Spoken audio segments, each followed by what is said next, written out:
just a moment.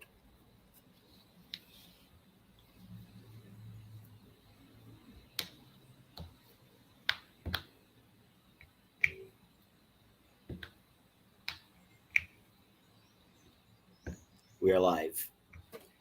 Boa tarde, buenos dias em Colômbia e em México e outros países de habla espanhola. Boa tarde no Brasil, é 1h aqui já.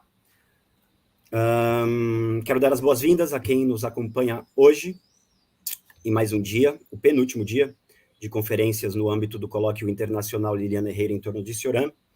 Hoje, sexta-feira, dia 15 de outubro, teremos uma maratona de 4 conferências.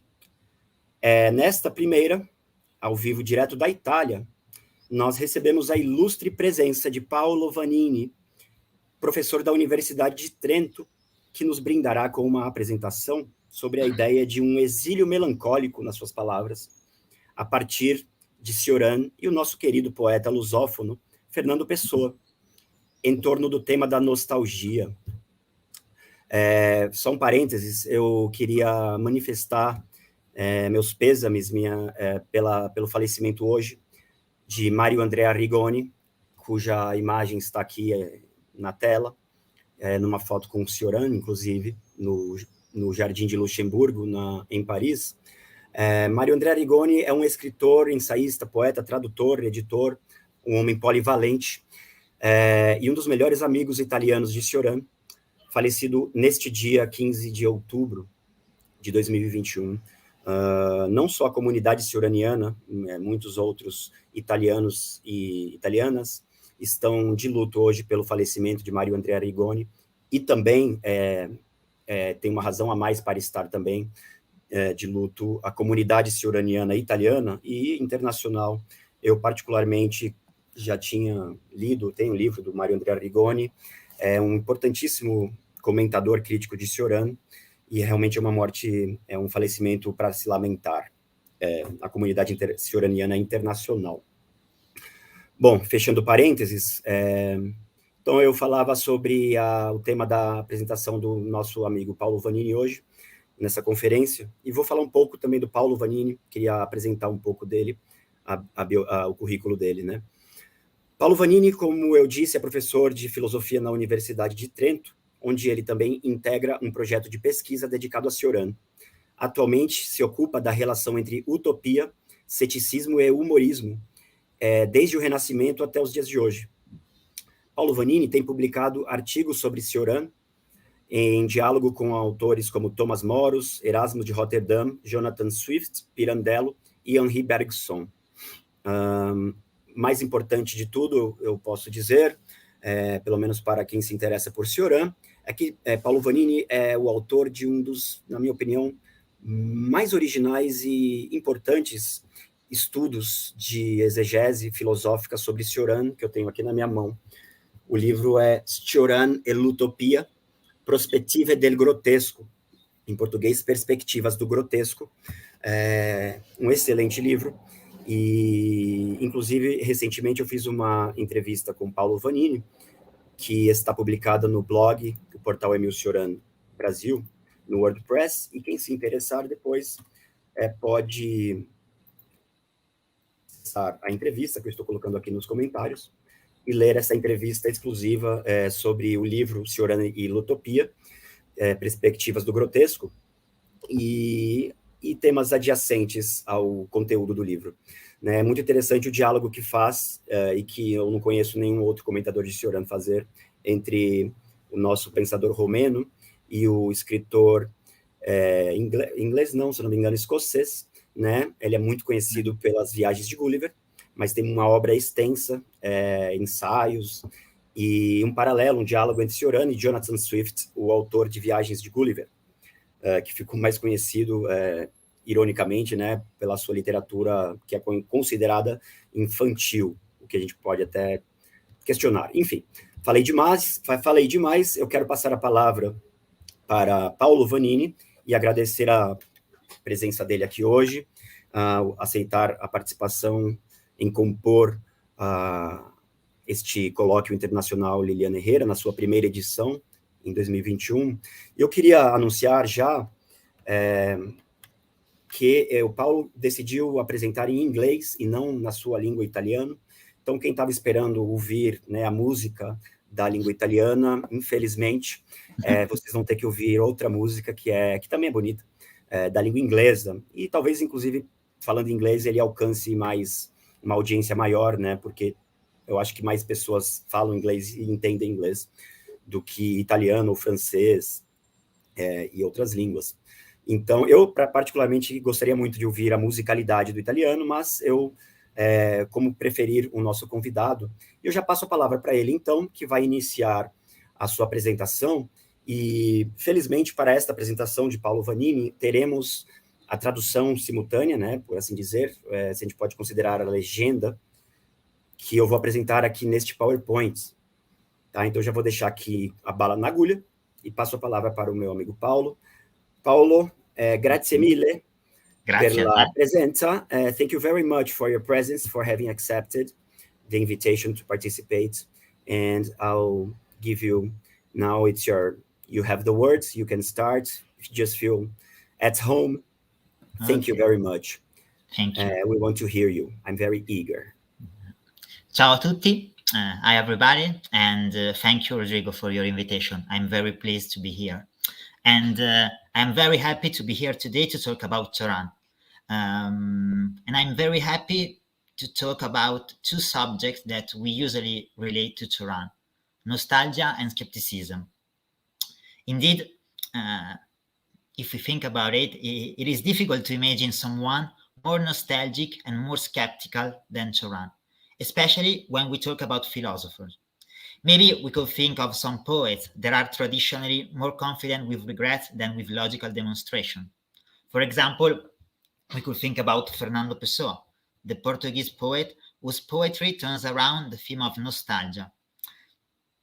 There is around the feeling of being exiled from the world we are supposed to inhabit.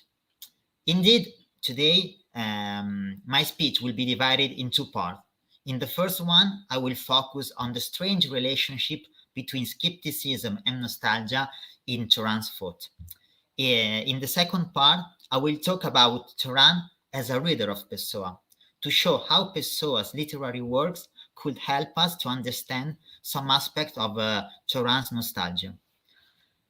Apparently, skepticism and nostalgia denote two different things.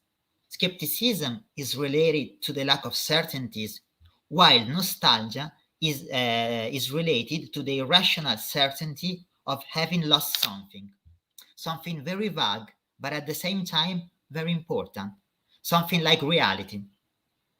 In this sense, the nostalgic subject depicted by Cioran should regret what he has lost, while the skeptic subject should keep searching for what he has not found yet. If you see this situation, maybe a question we could ask a question, and I mean, is it possible that the reality regretted by the nostalgic is the same reality questioned by the skeptic? Is it possible that the nostalgic's regret of having lost something has something to do with the skeptical desire of doubting everything? As all of us know very well, if we regret to have done something, it is because we failed in what we were doing. We did it wrong, or we didn't do what we wanted to do. In the worst cases, we didn't even know what we were supposed to do, and therefore we did nothing. In other words, the idea of regret is strictly connected with the idea of failure. In the Book of Delusion, a book that Cioran wrote in 1936, Cioran states that our first regret is usually provoked by unrequited love. That is, by a sentimental failure. We wanted to be loved, we failed, and we discovered ourselves absolutely alone. If we are lucky, our first regret is caused by someone we love. If we are unlucky, our first love is our first regret. In both cases, anyway, we feel alone. our heart is broken, and the world around us looks broken too. To speak more philosophically, we could say that this love failure provokes a fracture between the subject and the world, and that such a fracture creates an existential void. The experience of this void reveals to us that all the universe is a place of cosmic emptiness and solitude. However, love is not our only possible failure. Rather, it is the paradigm of forthcoming failures. Anytime we must make an existential choice, a choice that will determine the quality of our life, we risk failing.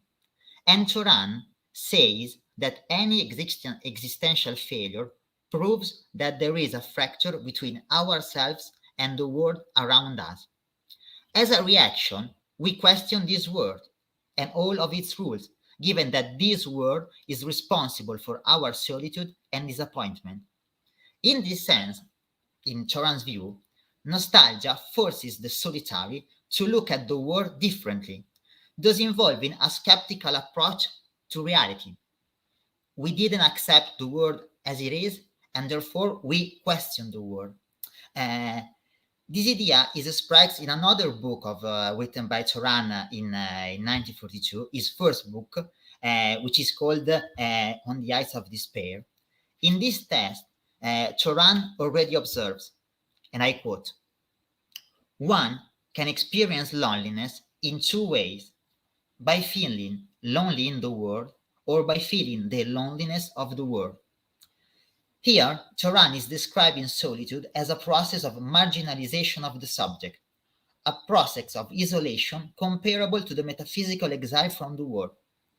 This isolation, nonetheless, is a kind of election. The solitary can see things that others do not even perceive, given that he scrutinizes the world from a very different point of view.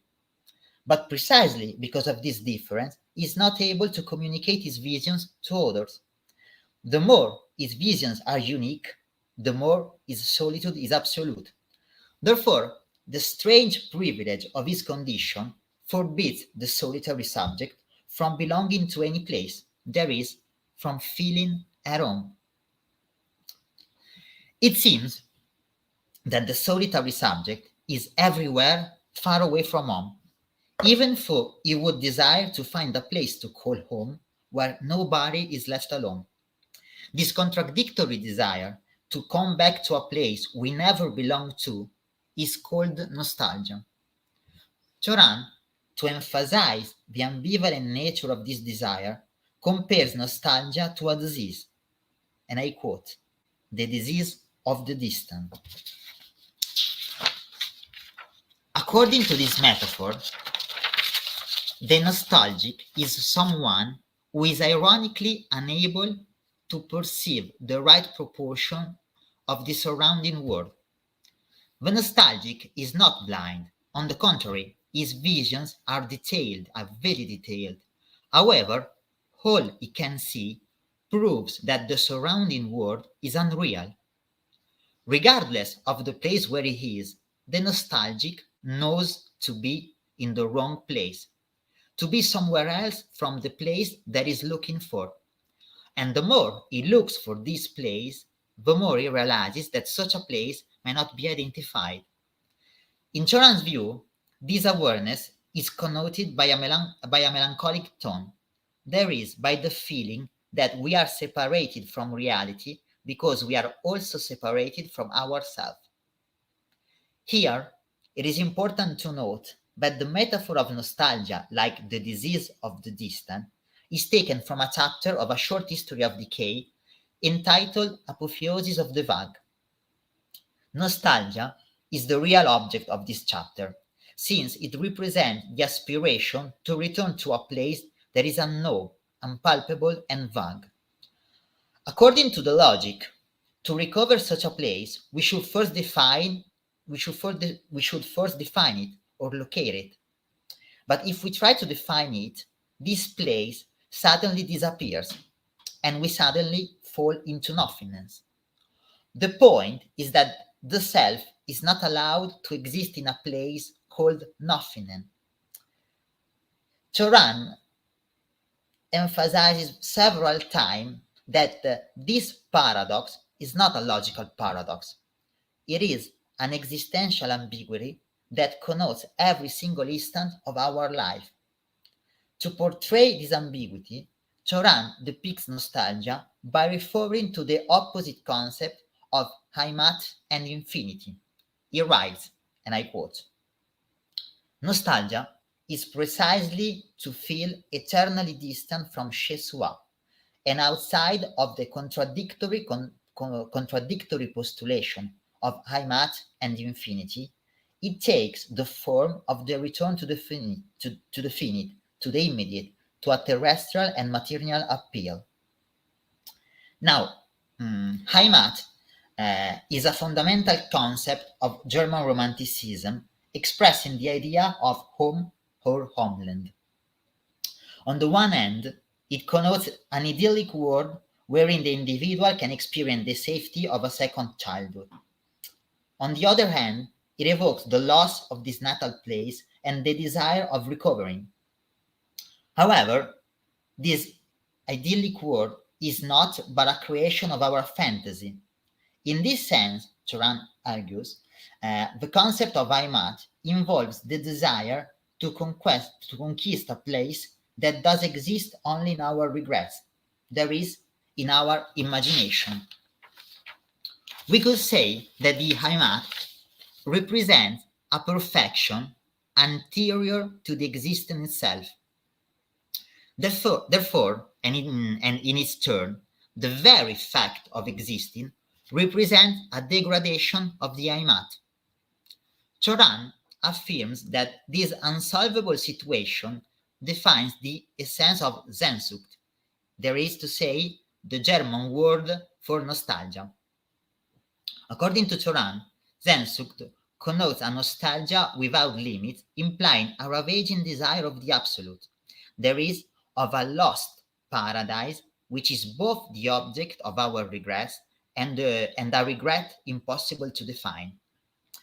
As we know, in theological terms, the concept of paradise can be defined in opposition to the concept of history. Let us think about the first book of the Bible, the Genesis. In that book, paradise is portrayed as an uncorrupted garden called Eden. In Cioran's view, the Garden of Eden represents the existence of human beings before the beginning of human history. That is, when Adam took the only fruit he was not supposed to take. By implicitly referring to this image of paradise, Cioran claims that Sehnsucht involves the idea that human history is not but a failure in the eternal. Such a definition is a cornerstone of Cioran's thought and is interrelated with the notion of history as a fall into time. In the first place, Cioran compares the dimension of history to a degradation of the dimension of eternity. In the second place, he defines nostalgia as the desire to recover the condition before such a degradation.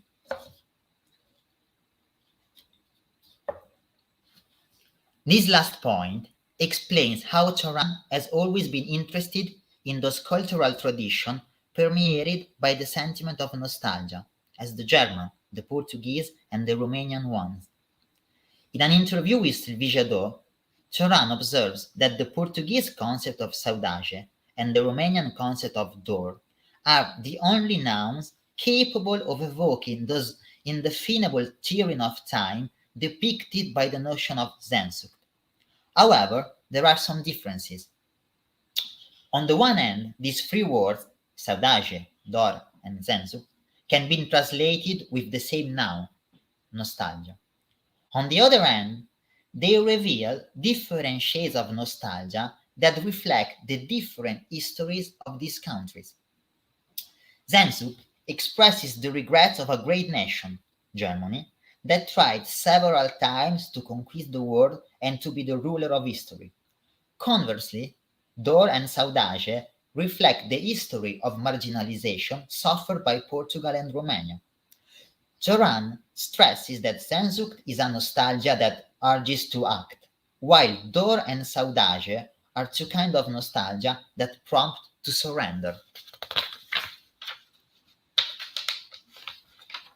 Now, Cioran believes that the nostalgic temptation to surrender has something to do with the existential experience of exile. What does it mean? The condition of exile exemplifies the nostalgic feeling of having been separated from our homeland.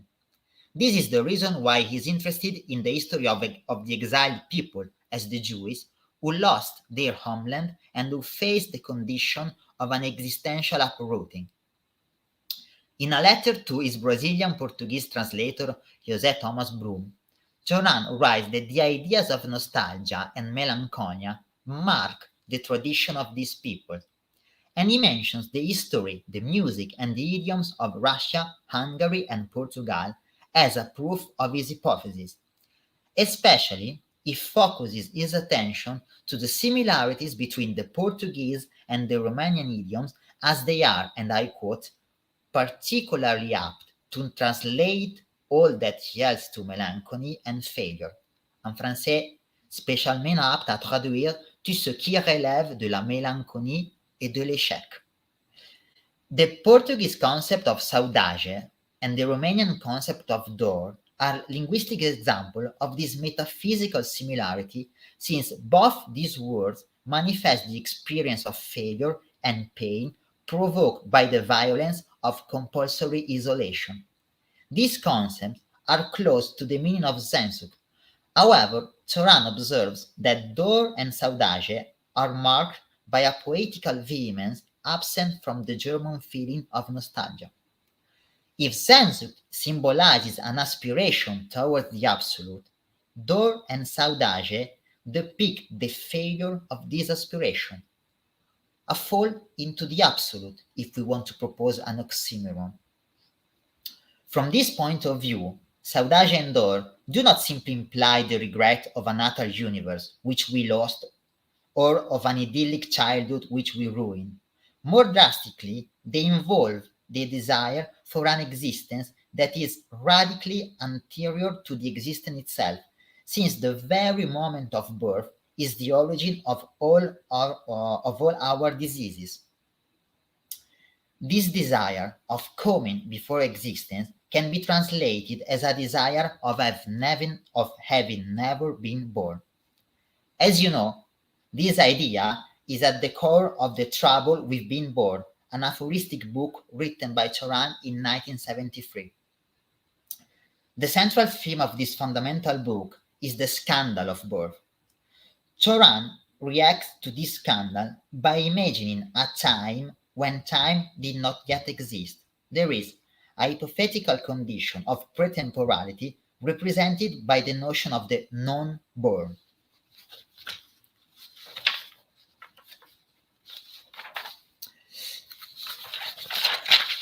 In fact, if birth is the original sin, then the negation of birth will be the recovery of a new paradise. The humorous accent of the argumentation is undeniable, since it exemplifies a comic desacralization of the idea of creation itself, given that God's creation can be labeled as the birth of the world. In this sense, Cioran depicts the world as a mistake committed by God, the unreliable demiurge. Therefore, he suggests that it would have been better not to take part in this great mistake of creation. If we see the human condition from this perspective, it is not so weird to define birth as a scandal. However, this is a hilarious scandal, given that we regret to exist in this world, but at the same time, we do not want to leave this world. It is important to underline from this perspective that Cioran converts the pessimistic regret of being born into the humorous desire of a paradise of the never born. He writes that the rejection of birth is nothing but the nostalgia for this time before time, thus exposing the assonance between his humoristic tone and his nostalgic feeling about reality. Indeed, such an amphitheological desacralization of birth allows Cioran to philosophically refute the necessity of existence. This refusal is a cornerstone of his skepticism and suggests how skepticism and nostalgia are two issues strictly interconnected in Cioran's thought. The nostalgic regret of this time before time is thus the premise of the skeptical confutation of that fall into time symbolized by human history. In this context, it is interesting to stress how Cioran's refusal of birth is linked to his discovery of Pessoa's poetical works. In a passage of De Cahiers, Cioran quotes a sentence from Pessoa or Álvaro de Campos' poem called A Passagem das Horas, by remarking what follows, and I quote this passage. J'ouvre les poésies d'Álvaro de Campos, ou Pessoa, et je tombe sur ce passage. Quoi qu'il en soit, mieux valait n'être pas né. According to Álvaro Campos, one of Pessoa's heteronyms, it was better not to be born. This conclusion, this sentence, is not a statement of death. Here is the confession of a nostalgic poet regretting his birth to the extent that he would have preferred to be someone else. Indeed, Pessoa does not sign this poem with his own name, but with a stranger's name. Such a name represents the desire for another existence, whose possibility is guaranteed by that time before time of imagination. In the dimension of that pretemporality, the poet can imagine having lived another life, having had another name, and having no other land. In the English poem called The Fourth Self, there is the self before the self. Pessoa writes, I had a self and life before this life and self. When the moon makes woods rife with possible fire or elf, there comes in me a dreaming that is like a light gleaming somewhere in me away, on seas that I have known and placeless lands that own another kind of day. As Paulo Borges observes, in these verses the poet experiences the saudade of a non-identity, which reveals the metaphysical void of the self. Pessoa claims that the self is nothing, and that this nothingness is the only possibility to avoid the slavery of a well-defined subjectivity. Cioran supports this claim when he accuses the Western philosophy of having ignored that the real problems begin, and I quote, after the last chapter of a huge tome which prints the final period as an abdication before the unknown. Indeed, Pessoa's desire of experiences an existence before his own birth represents precisely the will of not abdicating before the unknown, defended by Cioran. If we do not abdicate, we will probably be able to keep the pursuit of nothing that Cioran regards as the essence of skepticism itself. Actually, skepticism requires the courage to sever our roots and to become metaphysically alien, even for such an act of uprooting implies the possibility of a radical failure. Both Cioran and Pessoa assume this risk, since they have previously assumed the risk of losing their own identity. I think that this point is very important. In a paragraph of Le Crépuscule of Pensée, Cioran summarizes the relationship between identity, nostalgia, and skepticism by stating, and I quote, that the nostalgia of something else is nothing but the desire of another self. La nostalgie d'autre chose n'est que le désir d'un autre moi. In conclusion, we could say that the desire for another self, the longing to recover our lost heimat, and the skeptical pursuit of nothing define the conceptual constellation of Cioran's nostalgia. we have seen that such a nostalgia does not imply a nihilistic vision of the world, but rather a humoristic interpretation of it. If the whole universe is futile, we should learn to accept this futility as the essence of our existence. Once accepted, we will be able to free ourselves from the dogmas of identity.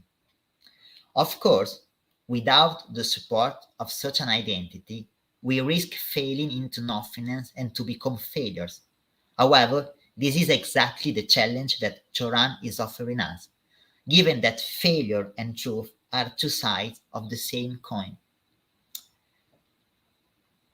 I quote a very important passage from Cioran when he says, "One always perishes by the self one assumes.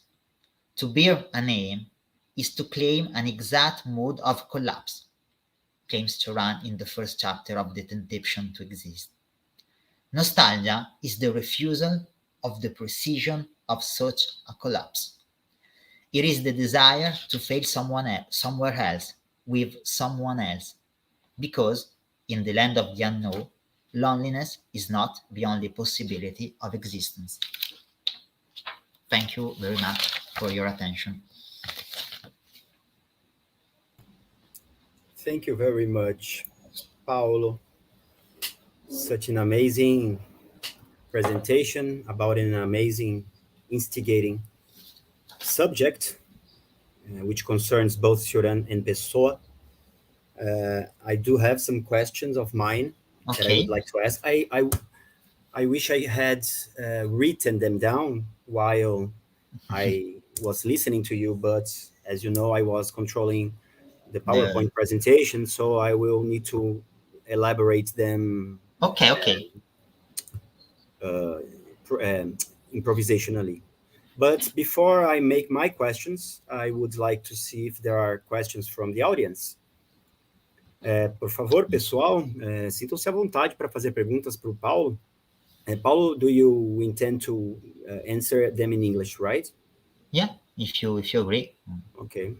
Eu vou traduzir as perguntas e, se ele não entender, eu acho que ele até entende, mas traduzo as respostas dele, que ele vai responder em inglês. Então, podemos começar um bate-papo, aí, um debate sobre Cioran e Fernando Pessoa, envolvendo o tema da nostalgia e do ceticismo. Boa tarde, que está chegando agora. Bebê falou, que coincidência, what a coincidence, this participant was searching for Cioran on YouTube, and coincidentally we were live talking about Cioran and Fernando Pessoa. So I said, you are in the right place. Yeah. Welcome, bem-vindo, Bebê. Se quiser fazer perguntas para o Paolo Vanini, o tema dessa conferência é a nostalgia em Fernando Pessoa e em Emil Cioran, e com relação também com o ceticismo. Eu, aliás, tenho perguntas sobre isto. Well, while there are no questions from the audience, Paolo, Okay, we can. First, I would like to make an appraisal of your text. I was delighted to translate it. It's not always like that. Sometimes it's boring to translate. But in the case of your text, I really liked the work, translating it. There are so many merits I would like to highlight about this, your argument as a whole, but maybe first and foremost, I think is this intuitive connection that you make and you argue for between skepticism and nostalgia or melancholy. Maybe we could think of a wide array of states of mind, right? Negative states of mind, up to the despair even, right? And skepticism, not only in Cioran, but also in Fernando Pessoa, which leads me to an insight that I would like to confirm, if possible, with you. Yeah. Maybe we could state, we could posit a necessary link existential link between skepticism and nostalgic moods or a nostalgic melancholic subjectivity.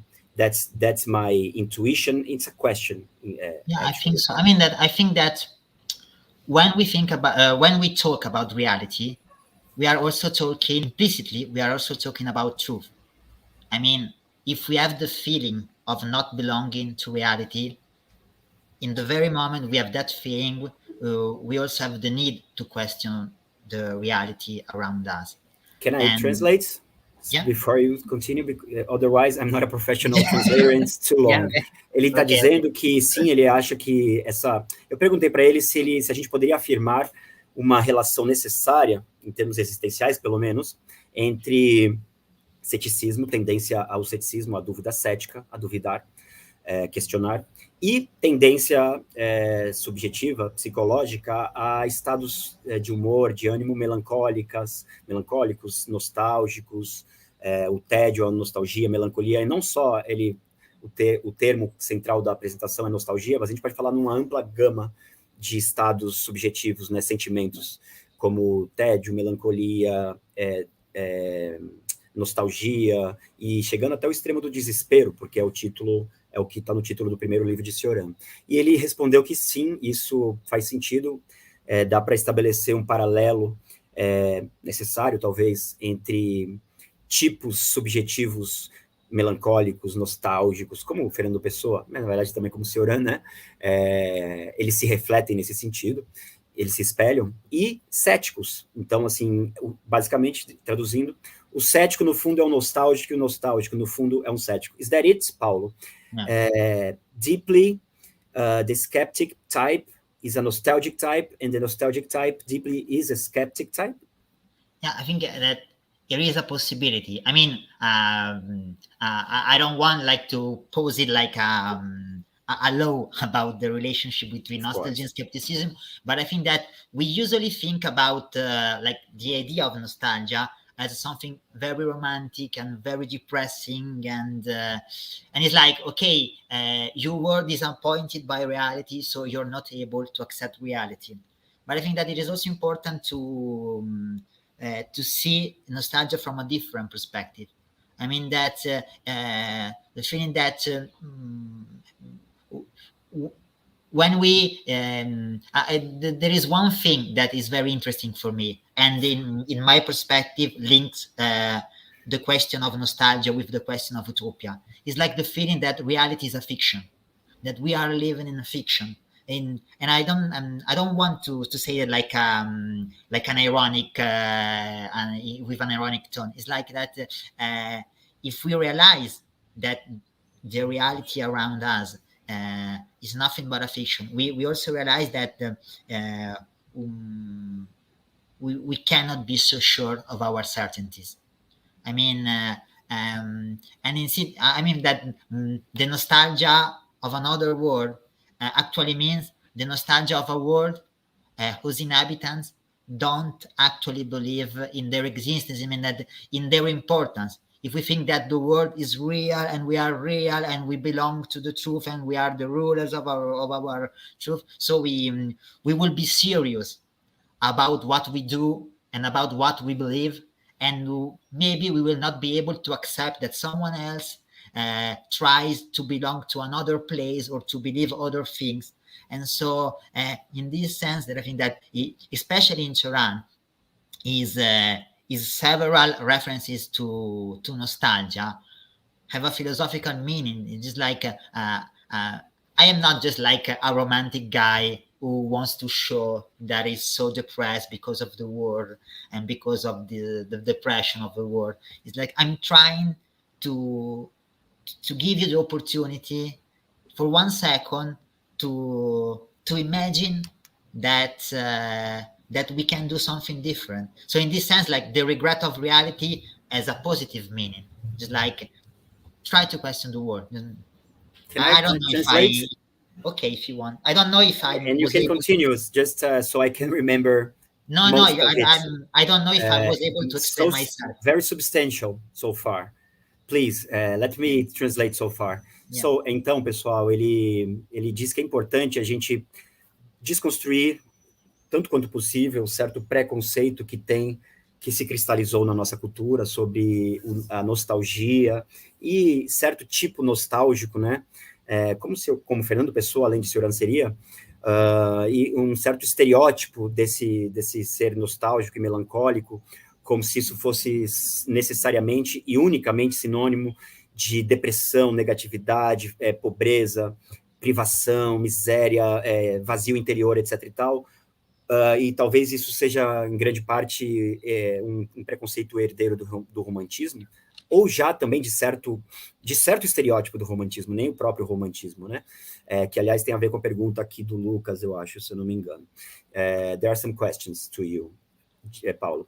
Então, que a gente precisa desconstruir um pouco esse estereótipo acerca da melancolia, esse estereótipo romântico, e só desconstruindo esse estereótipo que a gente vai ser capaz de entender que a nostalgia, esse estado, né, melancólico, pode ser muito rico, muito fecundo, se não em termos do que muita gente espera ou pensa em termos de fecundo, né, que está muito ligado com a ideia de utilidade, mas fecundo, pelo menos, seguramente, num sentido poético, intelectual, artístico, né, e criador de perspectivas, enfim, em muitos sentidos, e isso muitas vezes passa desapercebido por causa desse estereótipo, desse preconceito de viés romântico. Isso é muito importante, eu acho, que ele está colocando, porque Cioran, como o Fernando Pessoa, tem essas propriedades, né, psicológicas, subjetivas, eles falam muito da melancolia, da nostalgia. Em francês, o Cioran usa muito essa palavra ennui. If you'd like to talk about ennui and the connection with melancholia, melancholy, sorry, there is also a question from the audience which concerns the shades, melancholy, boredom, nostalgia, if there is any difference, and so on. Então é isso, é muito importante, ele estava dizendo, mudar a perspectiva em relação à nostalgia, à melancolia, né? E a gente está muito condicionado a ver isso de uma maneira muito pejorativa, negativa, com uma ótica utilitarista, baseada na eficácia, na utilidade que as coisas têm. E Cioran, como Fernando Pessoa, maybe you agree with me, Paulo, Fernando Pessoa and Cioran have in common the fact that they are fiercely anti-utilitarian artists or writers, if you want, right? Exactly. Fiercely anti-utilitarian.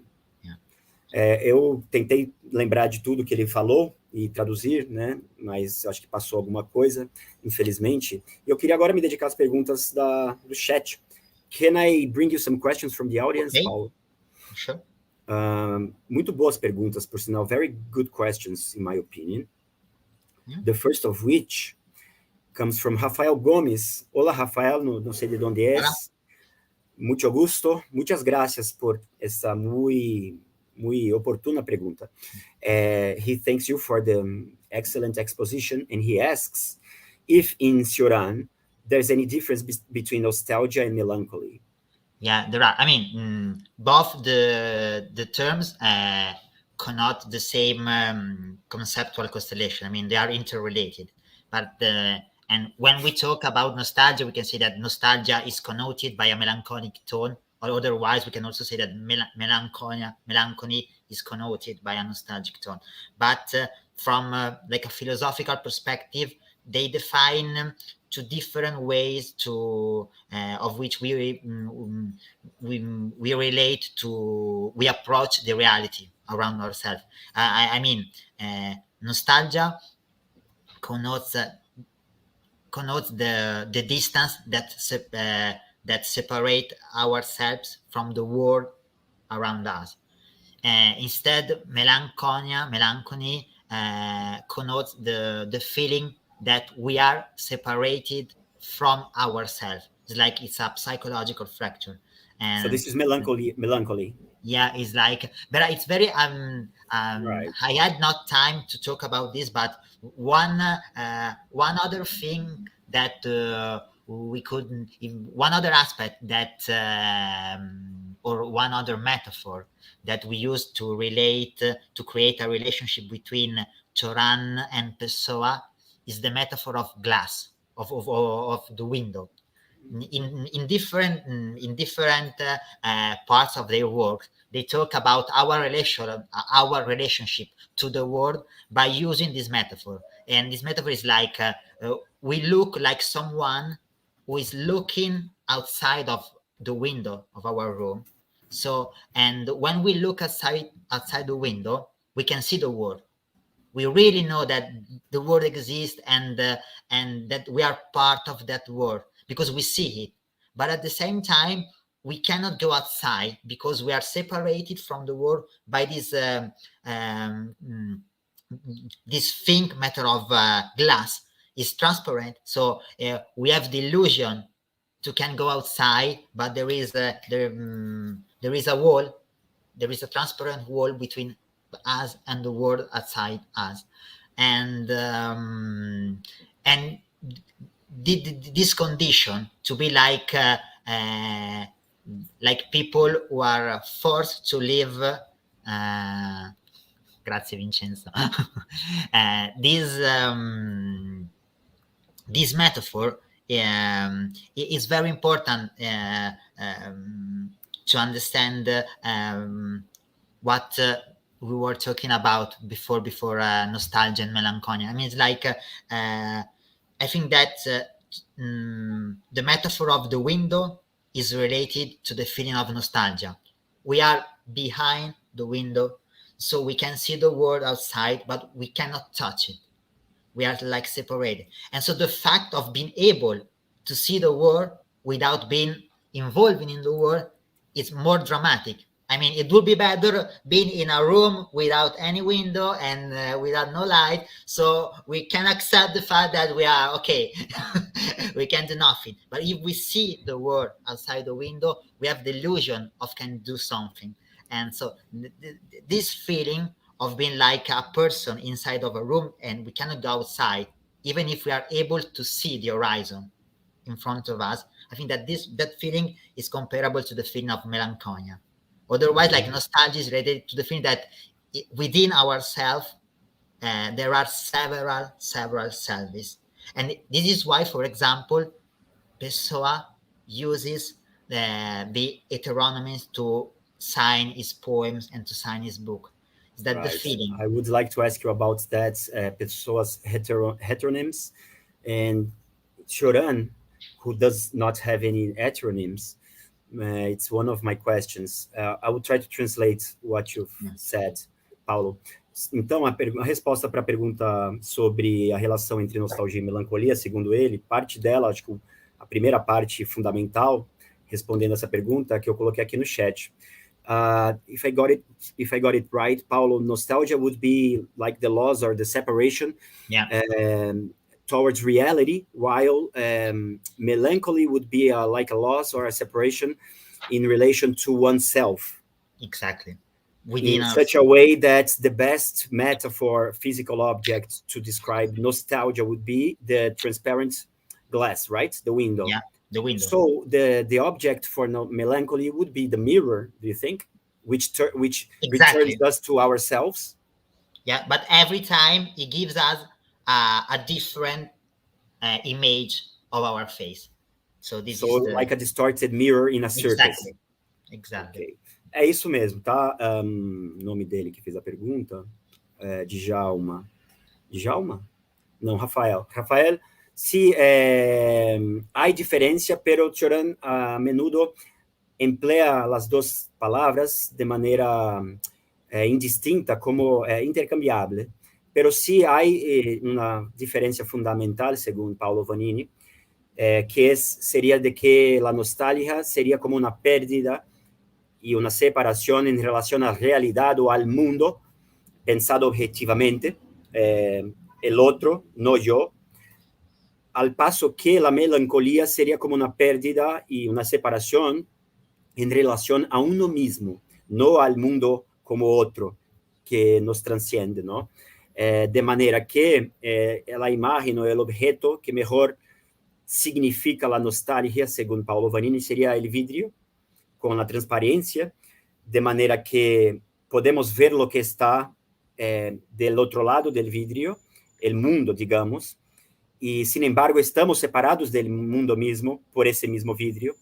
Esto para la nostalgia, ¿no? Este sentimiento de distancia, separación y no contacto directo, inmediato con determinada realidad, digamos, del mundo. Y en el caso de la melancolía, sería la misma separación, ruptura, pérdida, pero en este caso en relación a uno mismo, ¿no? Es autorreferencial, por así decirlo. Y según Paolo Vanini, el objeto, no el vidrio en este caso, que mejor representaría esta condición melancólica, sería el espejo, porque y no cualquier espejo, sino un espejo que distorsiona nuestra imagen, como los espejos que hay en los circos, ¿no? En aquellas salas que hay muchos espejos de distintos formatos que distorsionan a nuestras imágenes. Y entonces nos devuelve nuestra propia imagen, pero siempre de una manera cambiante, distinta y distorsionada. Y en los dos casos hay un grado infinitesimal de separación, ya sea entre el yo y el mundo, muchos grados de separación, ya sea entre el yo y el yo, muchos, many degrees of separation between the self and the self, right? Yeah, exactly. In melancholy. And I would also like to say another thing, that both nostalgia and melancholia suppose the idea that that the world or the reality is an ambiguous object. Every time we try to define it or to look at it, it's like a magical object. Every time we see an aspect, that aspect supposes the possibility to see the other face of the object, and this is why I mean, it's very important to see that when we talk about skepticism and nostalgia as ways of interpreting reality, nostalgia and skepticism involves the idea that reality is something ambivalent, and every time we try to avoid this ambivalence, we are trying to falsificate, to deformate the reality we are looking at. And this is very important. And it's also a very interesting aspect that relates the idea of skepticism with the idea of humor. What humor is about misunderstanding. I say I think, and I know that you're thinking that I'm trying to say one thing, but then the things I'm saying have another conclusion. So it's funny when we talk with someone and we are so sure to have understood what he was saying. At a certain point, we realize that we did not understand anything, and because at the same time, misunderstandings are funny and dramatic. I mean, just like, but reality is a misunderstanding, and I really like the ways of Cioran to talk about reality, because it teaches us that we have to face the fact that reality is a misunderstanding, and so if we are able to accept this fact, we are also able to laugh about reality, to not be dogmatic, to not be serious about reality. So I think this is important. I mean, it's one of the aspects that I really like about Cioran. So to keep with the optical terminology metaphor of your book, even, Paolo, could we say that reality, according to Cioran, is like an optical illusion? Yeah. A realidade, segundo Cioran, na interpretação de Paolo Vanini, e para Fernando Pessoa seria também como um mal-entendido, mas um mal-entendido não entre nós, né, no sentido que entre seres humanos, um mal-entendido ontológico, digamos, like an ontological misunderstanding, um equívoco ontológico, um mal-entendido ontológico, né, como se fosse, aliás, usando, porque o Paolo Vanini ele explora muito o sentido visual como metáfora do pensamento no seu estudo sobre Cioran e a utopia, e cujo subtítulo é Perspectivas do Grotesco.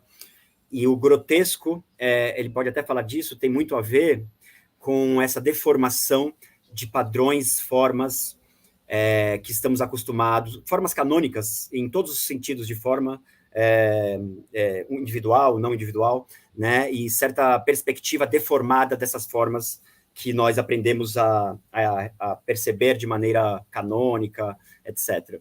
E Paulo, could you talk about pluriperspectivism in that sense?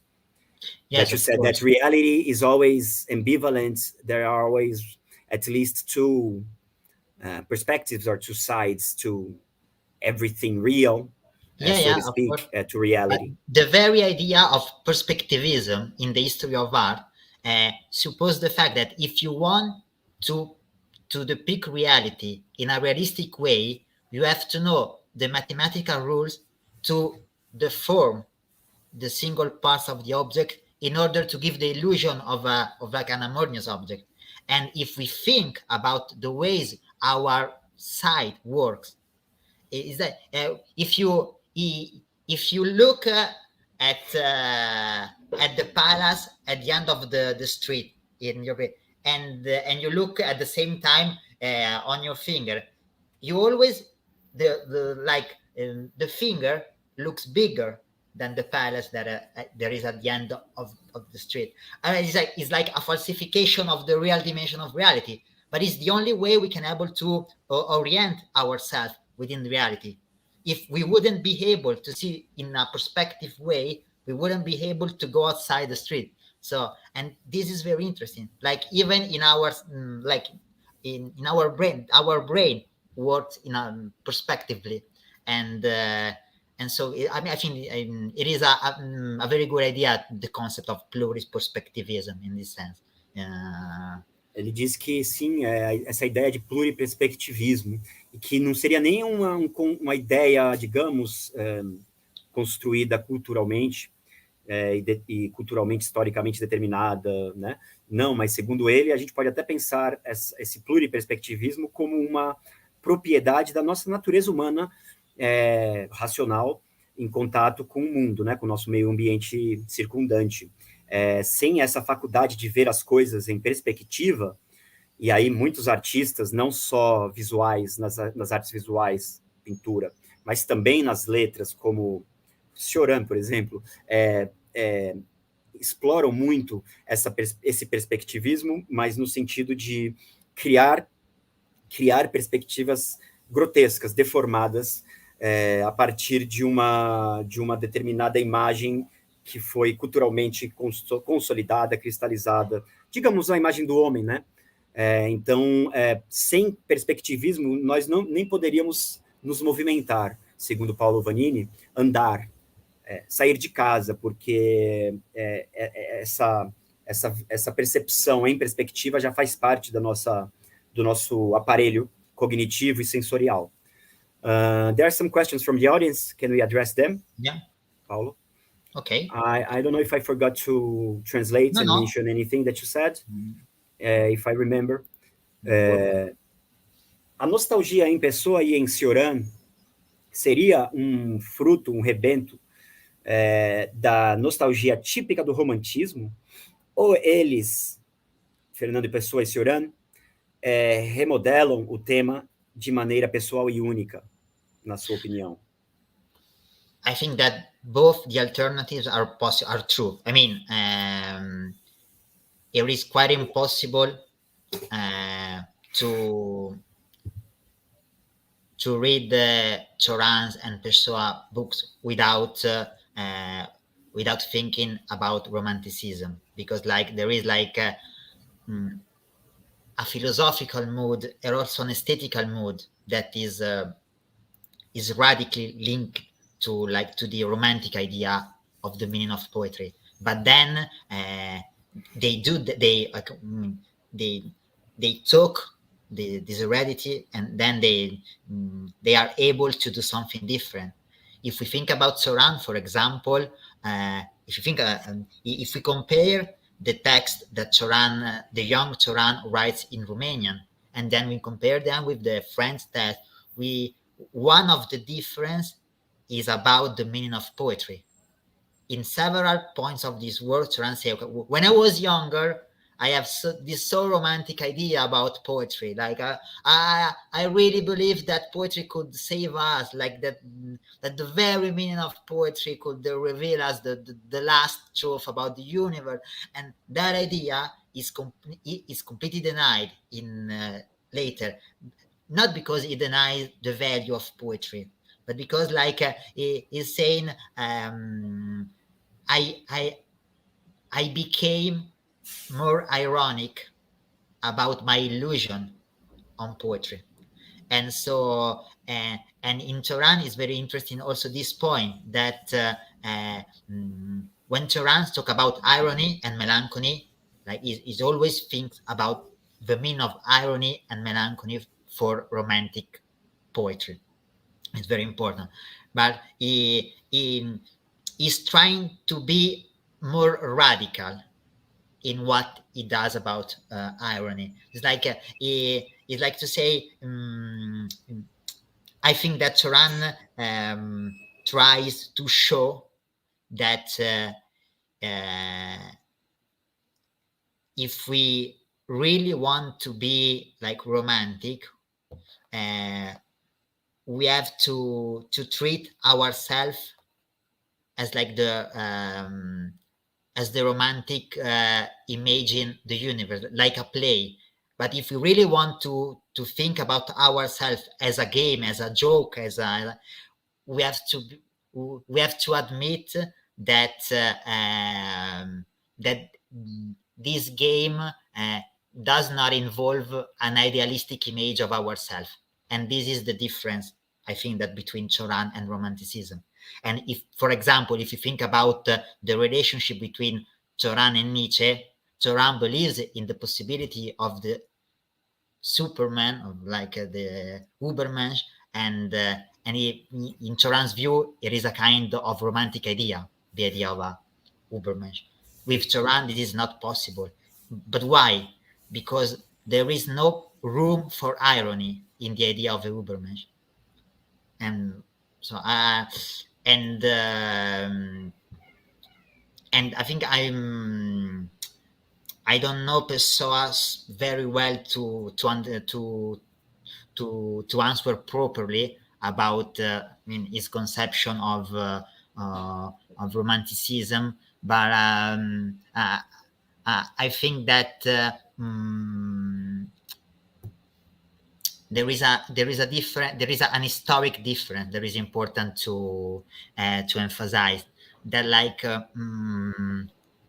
some of the romantic poets when they wrote their literary works and when they elaborate their theories,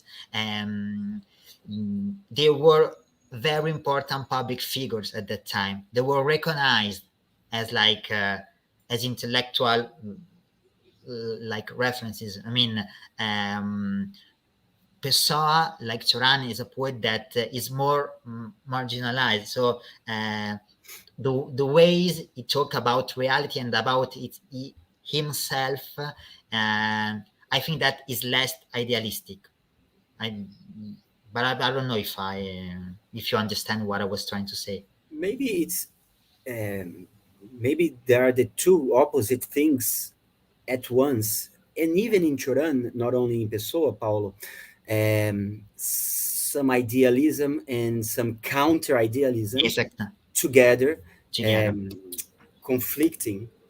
I'm sometimes I have this impression, including even of Cioran, you know, he doesn't lack all any idealism whatsoever, even if it expresses itself in a negative way. Of course. Sometimes I think that even Cioran's negativity is somehow idealistic. Otherwise, it wouldn't be so negative. Do you understand? Exactly. It's a frustrated idealism. He's so obsessed with the idea of eternity. I mean, I say many times, sometimes I ask myself how I am so obsessed with the idea of eternity. So, but because like eternity is a way to understand some ambiguities of human beings, so that we are we live in history, we are mortals, we are supposed to die, but we cannot live without the idea that maybe there is something more. So, and if you want to understand the ambiguities of the human condition, you're supposed to face the idea of eternity. And so this is true. What you told before, it was absolutely true.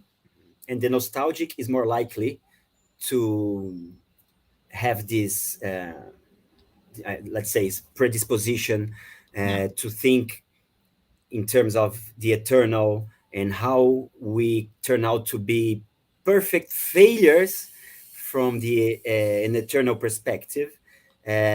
So the nostalgic type has some kind of existential advantage in that sense, that he's more able to perceive our insignificance in such a profound way that the non-nostalgic cannot perceive. Do you agree?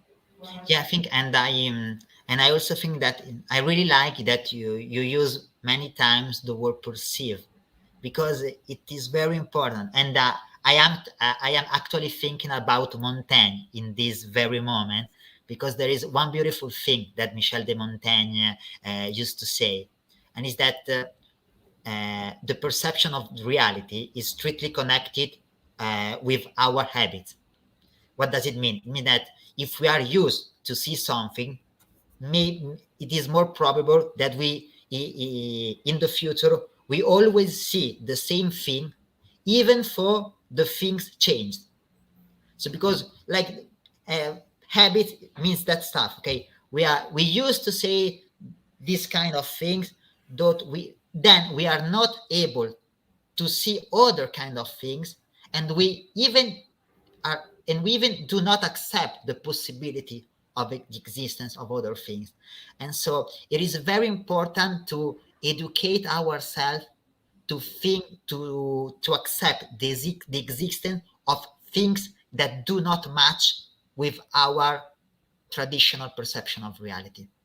And in this sense, the skeptical approach, the nostalgic approach to reality, is a lesson of a perception. It's a school of perception, because it shows us how we can approach reality when we are not able to identify the reality we are looking at. And so I really like the fact that you talk about perception. Let me translate that, please. Ele disse que ele puxou o verbo que eu usei em inglês, que eu estava pensando num verbo correto, perceber, né? E para dizer que a nostalgia, segundo ele, seria uma espécie de escola de percepção, e não para nos ensinar a perceber de um determinado modo correto, senão antes para nos fazer desaprender a perceber de maneiras que nós já nos habituamos a perceber, e por causa desse hábito que condiciona inclusive nossas percepções, daí derivam também nossos preconceitos. Ele estava problematizando, né, a relação entre hábito e percepção por causa do verbo perceber, e de como o hábito modela inclusive as nossas percepções. I don't know if you've seen this movie by Mel Gibson. He doesn't act in the movie. He's the director, Apocalipso. It's about the Spanish conquest, and between quote marks, conquest of America and the indigenous peoples in the Americas, no?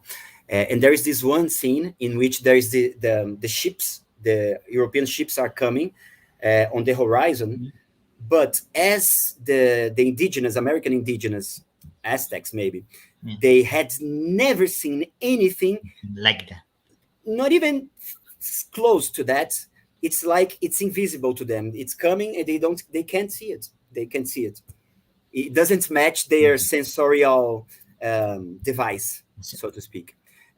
Então, só respondendo a pergunta do Lucas em português, para quem não entendeu a resposta dele à pergunta do Lucas, se a nostalgia em Pessoa e em Cioran seria um produto da típica nostalgia do romantismo, se eles remodelam, de alguma maneira, a nostalgia romântica. Segundo o Paolo Vanini, a resposta para essa pergunta seria sim e não.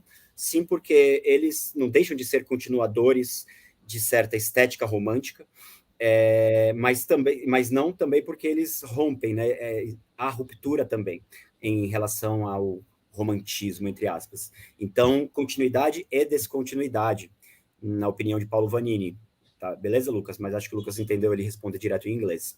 We have a question, in fact, it's an observation from Djalma. Olá, Djalma, boa tarde, bem-vindo. Não me recordo de você fazer pergunta em nenhuma das conferências, acho que é a primeira vez, então por isso bem-vindo. It's very interesting.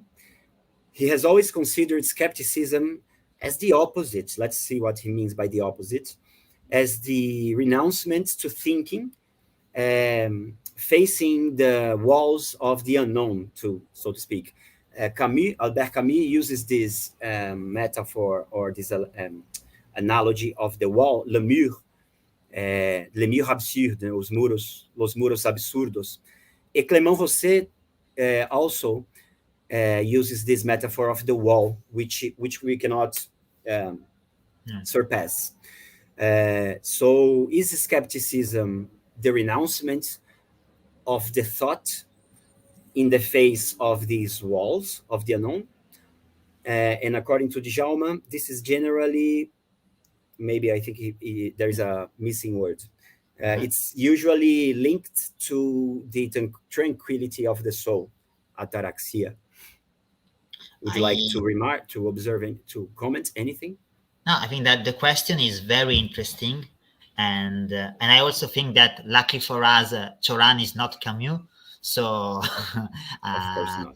I mean that neither Clément Rosset, because I really don't like the Camus in this section. I mean, in this frange. But I would say this, that especially if we think about Cioran. On the one side, when Cioran relies on skepticism to define his political attitude to our ideology or politics or stuff like that, in that sense, like skepticism involves the idea. He have talked about like a renouncement, but I mean, like Cioran uses the term dégagement, just like the will of not being involved in what was going on outside. And in this sense, maybe he's right, but from an intellectual point of view, skepticism, I think that is the opposite of the idea of renouncement. Skepticism is the ability of doubting of the traditional patterns that define our interpretation of reality. So if you are, because okay, there are two possibilities. You can say, okay, I think that humans beings are not able to get the truth, so truth does not exist, so we can do nothing. Or you can say another stuff. You can say, I think that humans beings often pretend to get the truth, and in the name of this ideological illusion, they refute the possibility to imagine other possibilities. And in this context, skepticism is not only a philosophical tool, very important to understand reality, but I mean, it's an ethical tool. If we are skeptical, if we are skeptical, it means that we should have the ability to discuss even those matters that are not supposed to be discussed. And if you think about the history of philosophy, if even about the history of literature, many times you can see that like the skeptical characters that we meet during this long history are often very brave people.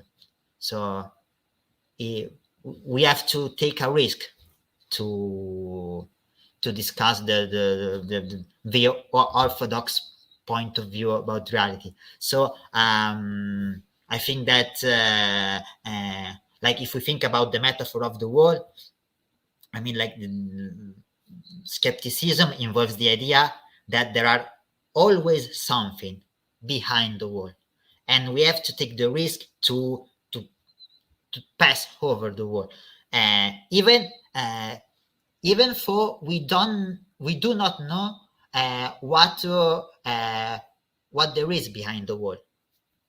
Maybe there is something very bad, but we have to take that risk. And if anything, if there is anything, yeah, exactly. maybe it's the void. Pure and void. Fall. Yeah. Enter the void. And there's this follow-up of his observation before about the relation between skepticism and renouncement. And he says that in this sense, the skeptic reposes in the consciousness of his own limits. Do you think that's Paulo? He would come to peace with his own doubt, Yeah, so to speak. And he's praising the link that you make between skepticism and the sensation of not belonging. Let me remark something. Djalma, ele concorda com você, ele não pensa o contrário, ele concorda com você de que o ceticismo e renúncia não são a mesma coisa. Para ele, o que ele acabou de dizer é que o ceticismo não coincide exatamente com uma renúncia. E esse muro, como você usou essa imagem do muro, né? É como se o cético fosse tão, em English, stubborn. He cannot keep from trying to see what is beyond the wall, right? Even if there is nothing beyond the wall.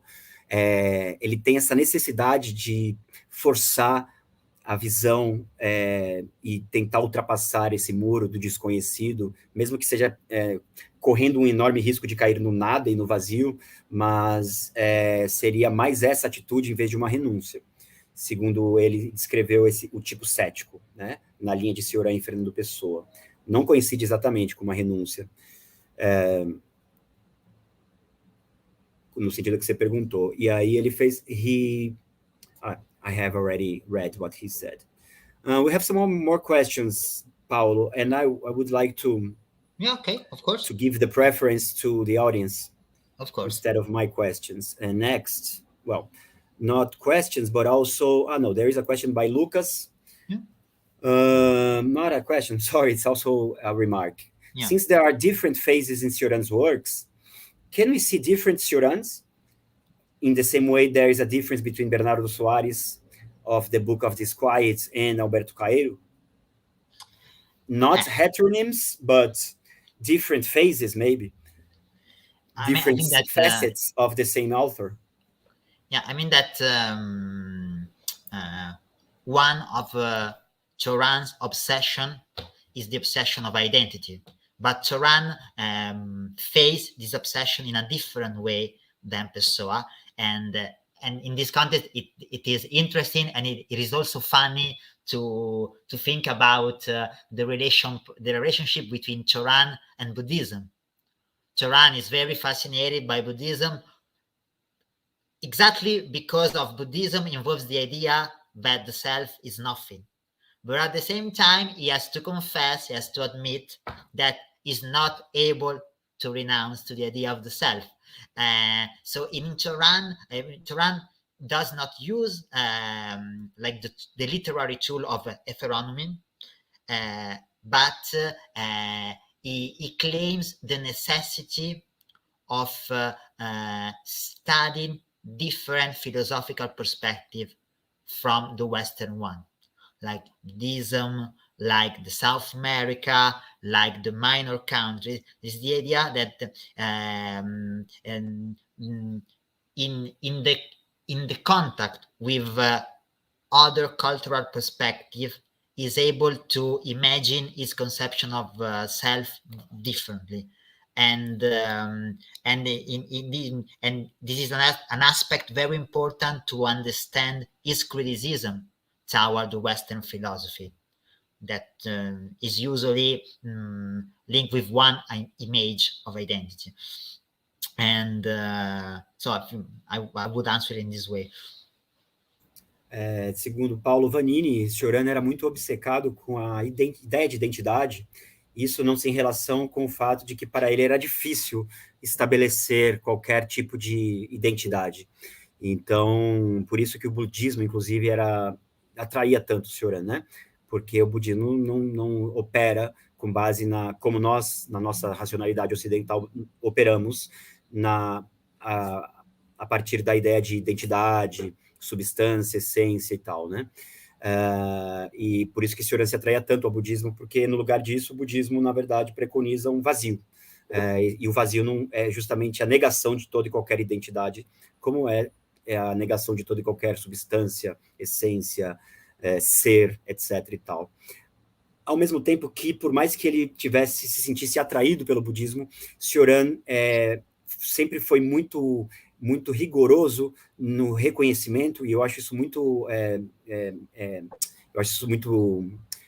louvável nele, de fazer uma autocrítica, reconhecendo a sua inaptidão à libertação budista, ao nirvana, né? Tomemos textos como texti come Thinking Against Oneself, Paulo, Pensar contra si, por exemplo.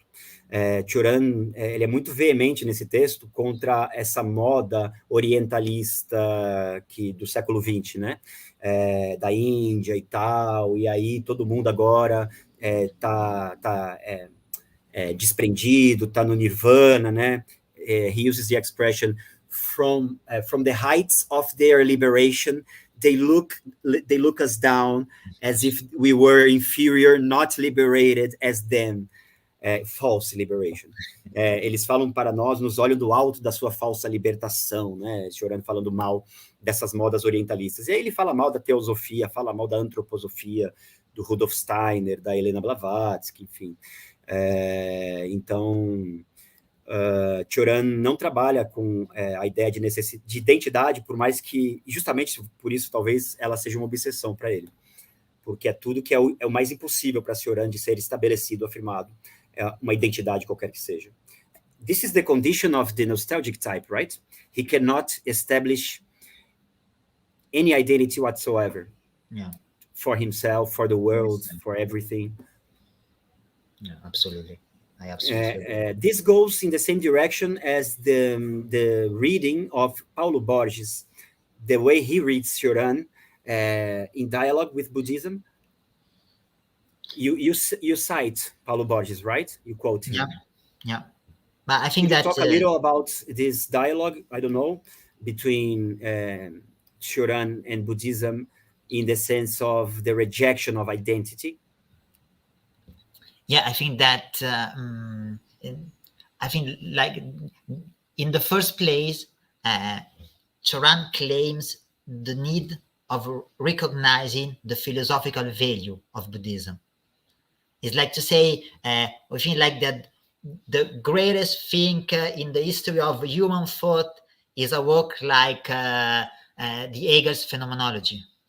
And you say, but if we, from a philosophical point of view, not from a religious point of view, but from a philosophical point of view, if we compare like the philosophical reasoning of a book like of a religion like Buddhism, or of a religion like Taoism, we have to admit that we are looking at a very important philosophical manifestation, a very fundamental portrait of the meaning of truth. And I think that this is very important to emphasize when we talk about Cioran. And beginning from this premise, I think that Cioran has the intellectual honesty to recognize that he's trying to look things from different point of view, but at the same time, he also admits that he's not able to uproot himself from his past. And it's because I think he always he talks so often about nostalgia, because it's a way of being honest about himself. So it's like, I think, I don't know, I will say that. I totally agree. Segundo Paolo Vanini, Cioran fala muito da nostalgia, porque falar da nostalgia e afirmar-se nostálgico, retratar-se dessa maneira, é uma maneira de ser sincero, é uma maneira de ser honesto. Não sem relação, penso, com esse imperativo do pensar contra si, de que falávamos agorinha, né? Que é o primeiro texto de A Tentação de Existir. O discurso nostálgico, de alguma maneira, é um discurso inclui uma autocrítica, de ser sincero em relação a si mesmo, honesto em relação a si mesmo, não mentir sobre si mesmo, inventando uma falsa unidade, uma falsa identidade que, na verdade, não se sustenta. Could you talk about this, Paulo? Yeah. About Cioran, Pessoa, and according to Maurício. Olá, Maurício. Muito interessante esse tópico, né? The two sadnesses, the two European sadnesses, or maybe we could include a third one, unless it's not one sadness, I mean, the German one, Paulo. But Mauricio mentions the Portuguese, Saudade, in the Romanian sadness, so to speak, meaning you quoted a lot the word dor. Maybe we could talk about dor, the Romanian dor, which is a masculine substantive noun, right? Yeah. Dor in Romanian. You know, we have a false friend in Portuguese. Dolore. In Portuguese is dor, but it's feminine. Okay. Ador. I didn't know that. Maybe we should clarify that. It's an very interesting point, because it's a touch point between our Portuguese language and the Romanian language, even if it's a false friend. The letters are the same, dor, D-O-R, D-O-R, right? So could you talk about these two sadnesses? Or maybe you would like to include a third one, the German one? But I think that if we want to talk about sadness or tristeza, I think that, first of all, it is important to accept like the existence of sadness. When I really like when Mauricio talks about two European sadnesses, because we are living in a time when where we are not allowed to talk a lot about sadnesses. It's like it is difficult to portray our existence in a way that allows us to defend the right of being sad. I mean, and in even the way of portraying ourselves to others. I don't know. When we were talking before about the relationship between nostalgia and humor, I think that the idea of sadness is very important to understand that relationship. If we are able to portray ourselves as sad people, maybe this means that we are also able to be ironic about ourselves, because we accept the possibility that we're not so good. That and so in this sense, I think that the idea of sadness is really connected to the idea of dor or Sehnsucht or Saudade, because it is not monochromatic. is a sadness full of possibility. And but from this particular perspective, it's interesting to note that when Cioran talks about Romania and Portugal, he is trying to say that if this country have this conception of sadness, and it's because their history was a kind of lesson of their history teach them to accept the fact that they're not always the winner. So and in an historical moment when we have like the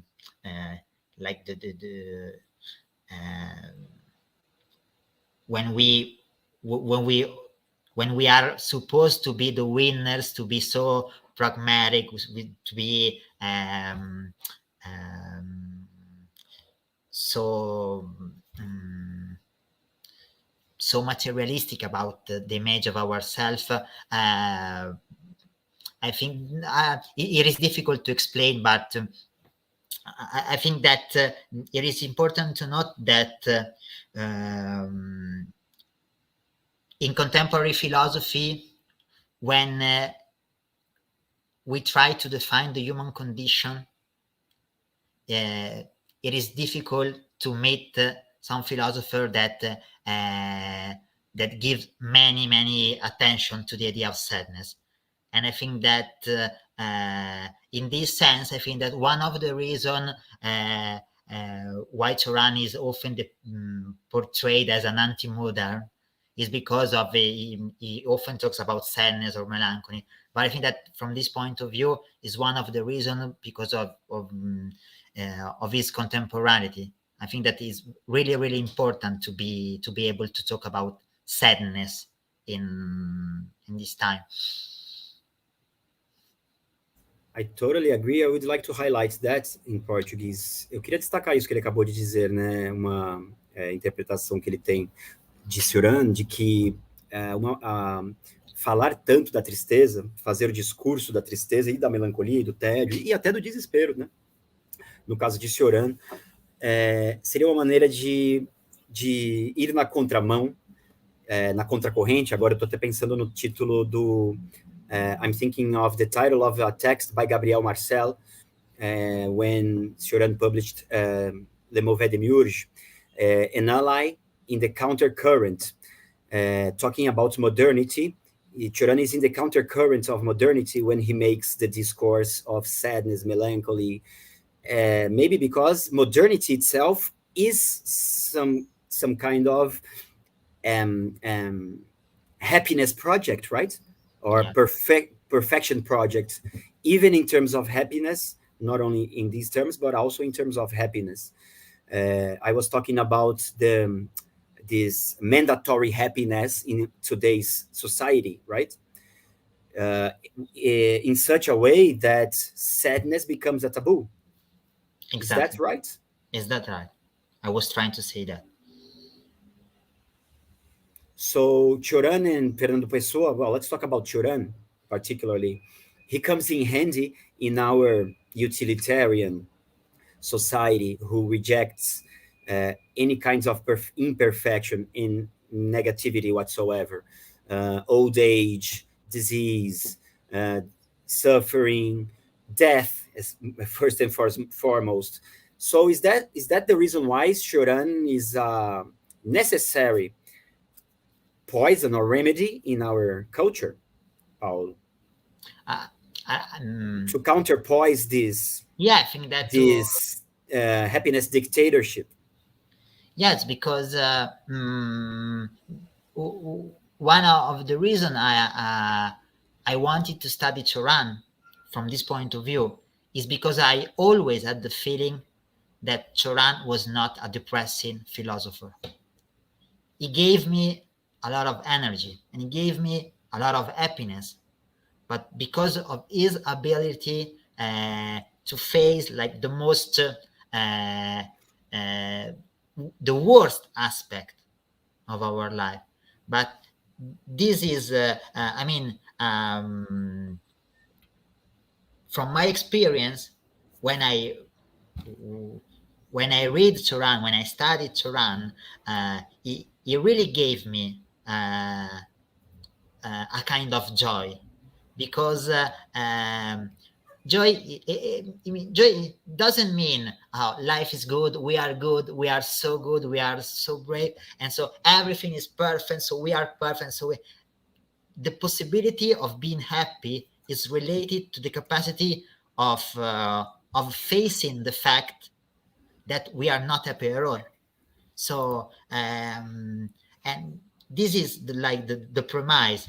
If we are not able to accept the possibility of our unhappiness, if we are not able to accept the possibility of our failures, that we will never be able to be happy in a meaningful way, in a reliable way. And so sometimes it's good to be sad. Authentic way. Yeah. You can use the existential category of authenticity, right? As in Kierkegaard, in Heidegger. Yeah. But for example, if you think inauthentic happiness. Yeah. But if you think about Kierkegaard, for example, the question of our authenticity is related to the use of heteronomies. Authenticity doesn't mean... Yes, he has many heteronyms. Yeah, authenticity doesn't mean be yourself. Of course not. This is like human resources language, right? So, but it's like neuro-linguistic programmation.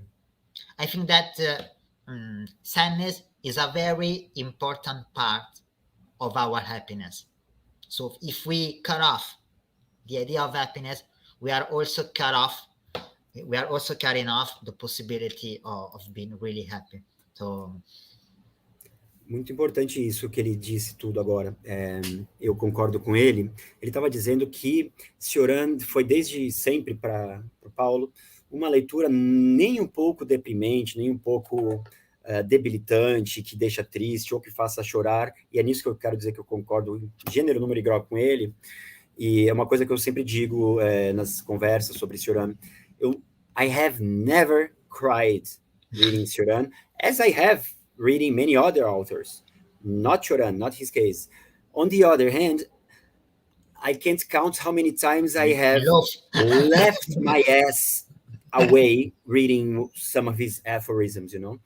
I don't know how to say carcajada in English, gargalhada in Portuguese, not even in Italian and in English, but more than laughing, like, bursting out laughing.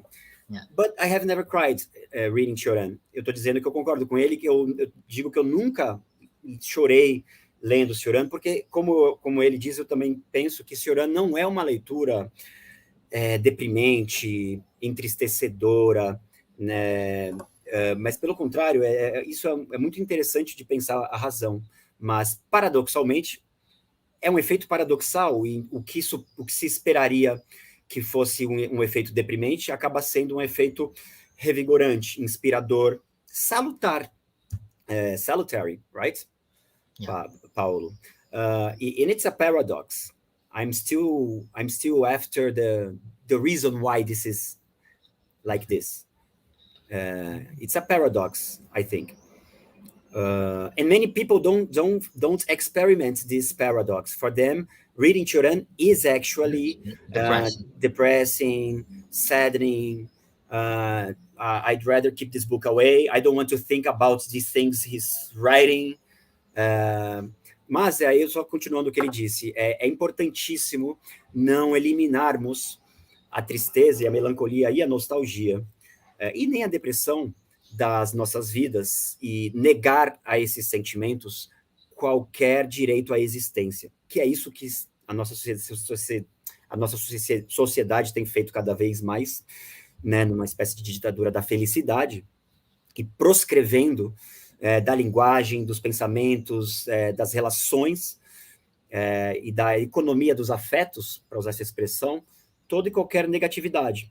Isso é extremamente, talvez nem a longo prazo, a médio prazo, extremamente nocivo para nós, enquanto civilização, enquanto espécie humana, eu penso.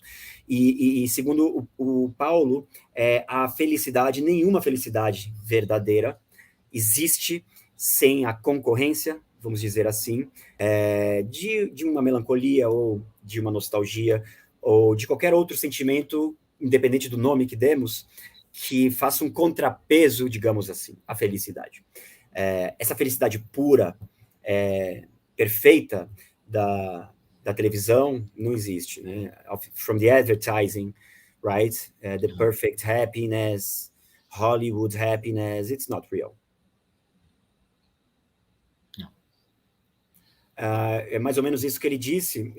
Eu ainda estou aprendendo a fazer tradução simultânea. É difícil você memorizar um grande bloco de informação para depois começar a traduzir tudo, mas eu fiz o possível. Do we have more questions?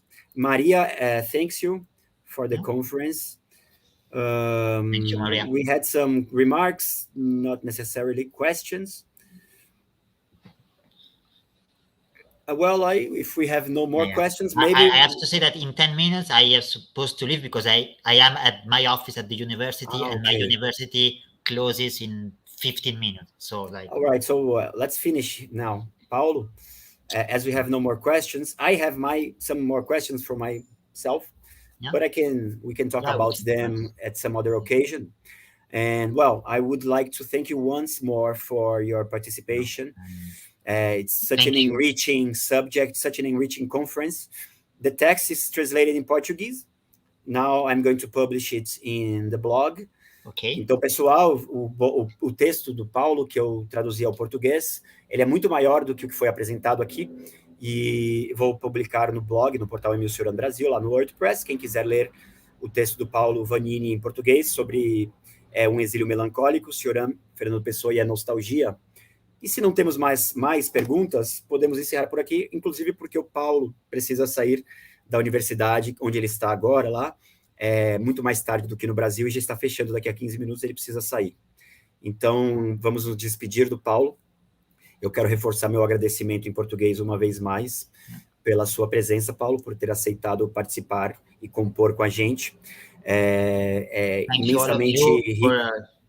You're welcoming, and thank you for all the questions that the public has made. I'm very happy for that. E ele agradece as perguntas de vocês, no público também, aos comentários, não só perguntas, né? E eu também agradeço. Obrigado, Maria, Djalma, Lucas, Vincenzo, Maurício Mendonça, e quem mais? Acho que BB, B, 2 letras B. Então, sou Paulo, we keep in touch. Yeah. And please, you are invited to watch our next conferences. Okay. Thank you. Okay. Thank you very much. Obrigado, pessoal. Às 17 temos a próxima conferência. Às 17 horas do Brasil. Thank you. Tchau, tchau. Tchau, Paulo. Tchau. Às 17 teremos a próxima conferência, desculpa. Conferência não. 17 horas do Brasil, 15 horas da Colômbia e do México. Será a apresentação do dicionário de termos cioranianos, que foi publicado na Romênia, um dicionário lexicográfico com as palavras da obra romena de Cioran, não francesa, tá? Então é um muito importante instrumento de estudo para quem estuda Cioran, né?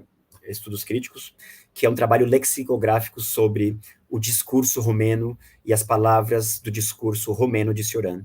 Agora às 17 horas do Brasil, às 15 horas do México e da Colômbia, com o professor Miguel Ángel Gomes Mendonça, da Universidade Tecnológica de Pereira.